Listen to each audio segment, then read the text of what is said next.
Hey everyone, welcome back to my channel. আপনারা দেখছেন modern রান্না। তো মডার্ন রান্নাতে আমি আবার একটা নতুন রেসিপি নিয়ে আপনাদের কাছে হাজির হয়ে গেছি। আজকে আমি আপনাদের সঙ্গে শেয়ার করব শীতকাল স্পেশাল খেজুর গুড়ের পায়েস। আজকে আমি পায়েস খেজুর গুড় দিয়ে বানাবো, আপনারা চাইলে চিনিরও বানিয়ে নিতে পারেন। তো চলুন দেখি আমি কিভাবে শীতকাল স্পেশাল খেজুর গুড়ের পায়েস আমার স্টাইলে বানাই। তার জন্য একটা থালার মধ্যে আমি 100 গ্রাম গোবিন্দভোগ চালকে ভালোভাবে 2 থেকে 3 বার মতো ধুয়ে থালার মধ্যে দিয়ে রেখে দিয়েছি।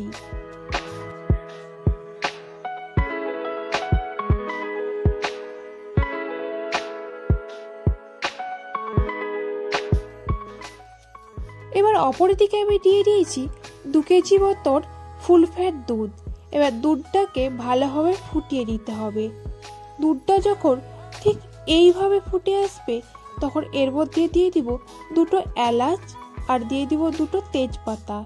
এবার এলাচ আর তেজপাতাটাকে দুধের সঙ্গে 5 মিনিট মতন ভালোভাবে ফুটিয়ে দিব, যাতে এলাচ আর দারচিনির ফ্লেভারটা দুধের মধ্যে ভালোভাবে চলে আসে। এবার 5 মিনিট পর দুধের মধ্যে দিয়ে দিব গোবিন্দভোগ চাল, যেই চালগুলো আমি আগে থেকে ধুয়ে জল ঝরিয়ে রেখেছিলাম। এবার ভালোভাবে একটা স্প্যাচুলা দিয়ে অনবরত নাড়াচাড়া করতে হবে। প্রথমে 10 মিনিট মিডিয়াম টু হাই ফ্লেমে রাখবো। আর যখন দুধের ঘনত্বটা ঠিক এই পর্যায়ে চলে আসবে তখন গ্যাসের ফ্লেমটা আমি লো টু মিডিয়াম ফ্লেমে রেখে দিব। এখানে আমার চালগুলো প্রায় 80% মতন সেদ্ধ হয়ে এসছে, আর বাকি 20% মতন আমাকে ভালোভাবে সেদ্ধ করে নিতে হবে। তো দেখুন দুধের ঘনত্বটা আরও অনেকটাই কমে এসছে। তো এবার এখানে আমার বাকি 20% চাল সেদ্ধ হয়ে এসছে।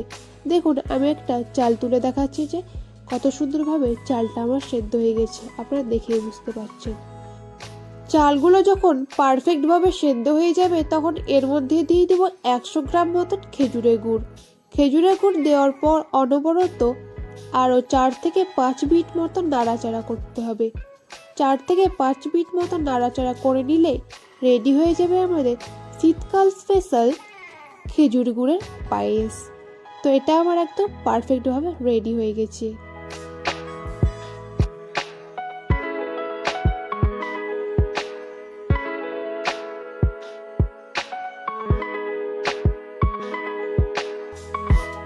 পায়েসটা নামানোর আগে এর মধ্যে দিয়ে দিব 1 চা চামচ মতন দেশি ঘি। ঘিটা দিলে ফ্লেভারটা খুব সুন্দর আসে আর পায়েসের স্বাদ আরও দ্বিগুণ হয়ে যায়। আবারও হালকাভাবে 1 মিনিট মতন নাড়াচাড়া করে নিয়ে একটা বাটির মধ্যে আমি পায়েসটাকে সার্ভ করে নিব। আপনাদের যদি অন্য কোনো রেসিপির প্রয়োজন হয় তো আমাকে অবশ্যই কমেন্ট বক্সে জানাবেন, সেটা আমি দেওয়ার চেষ্টা করব। আর আজকের ভিডিওটি যদি ভালো লেগে থাকে তো like, comment, share and subscribe করে দিবেন, আর পাশে থাকা বেল বাটন দিয়ে ক্লিক করে দিবেন যাতে পরবর্তী যে ভিডিওটি দিব সেই ভিডিওটির নোটিফিকেশন আপনার কাছে সঙ্গে সঙ্গে চলে যায়। তো আজকে এই পর্যন্তই, আবার কালকে দেখা হবে। ভালো থাকবেন, সুস্থ থাকবেন, আজকের মতন বিদায় নিলাম।